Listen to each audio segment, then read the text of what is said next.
Welcome to another Gaz Right video and welcome to Litchfield National Park in the Northern Territory in Australia. About an hour and 15 minutes, 115 kilometres from Darwin, and is pure open roads. They need to take a thing or two in the UK because there are no cars on the roads, and I tell you what, the tarmac was beautiful. We had the King at the wheel and me on navigation, playing to our strengths because the King is by far the superior driver. Just going to be exploring today. We've come to the upper Cascades route. So there's different places you can go. Overall, I'm told there aren't many crocodiles here, so we just need to keep our wits about us because they said, oh, they redirect them or capture them and release them back into other areas. So yeah, we are on high alert. The route was meant to take 2 hours. We thought it was 2 hours up, 2 hours down. It didn't even take us an hour up. It probably took us about 25 minutes. It was graded a 4. Meant to be a difficult route, but you know what I mean? When you have calves like these, when you're an absolute elite level athlete, we're straight to the top, and we just got, yeah, beautiful scenery. It just shows you the difference. Me and MB from the UK, there's different pools and stuff you can go into. We're like, oh, should we go in? Should we not go in? There's a family from Australia here, literally all little kids just running, bombing, jumping in, not a care in the world. Me and them, slightly worried. But yeah, a little bit of a different video today. You're going to send you straight up in the drone, get a bit of an aerial overview of obviously the different rivers, the backdrop, and all the scenery the park has to offer. Just to say again, we're at the upper Cascades route, and it's about a 2-hour loop if you want to go around the entire park in a car. If you come here for more than 1 day, you do need to pay a little entrance fee, so do bear that in mind and do it before. If you find it useful, hit the subscribe button down below. Get you up in the sky, baby.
Litchfield National Park, boxed off, ticked off the old Boquito list. Lovely little spot. We're here in the depth of winter, 36 degrees at the minute, so it is very toasty. Even as like driving in and like the trees around me now, you'll notice that there's like a low, like, well, not even low, probably the same height as me, and I'm a big 6'3". I'm an absolute beanpole. Height sort of all blackening on the trees, and even the whole drive into the park itself was the same, where there's obviously been like bushfires and stuff like that. So yeah, it is very hot. It is extremely dry. Yeah, around here, so make sure you're stocked up. Water, sun cream, you can see it beading down the old Headwari.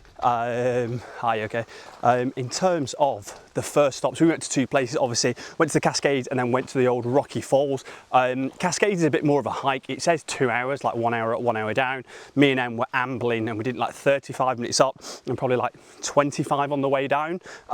So it's not a difficult hike, do you know what I mean? We've done Fancy Pan, we've absolutely battered the absolute pads off the old Himalayas, or just outside the Himalayas in Kathmandu. But yeah, it's a super easy walk, or intermediate, let's say. And then the Rocky Falls, I would literally say is like a 10-minute walk, super undulating, just on a normal path. And obviously, yeah, you get a lovely little swimming spot at both places. It's a bit more of a plunge pool. At Rocky Falls, there's like obviously that lad jumping in and stuff like that. Obviously, if you are going to do that, do be careful. But yeah, lovely spot. I'll probably say you need at least 2 places when you're coming to Litchfield National Park, because if you just come and do this, unless you're just going to sit there all day, which I wouldn't advise doing because you get bored pretty quickly, I would have at least 2. And even driving from Darwin, what, 1 hour 20 each way, 20 minutes drive between the points, I think you could do 2.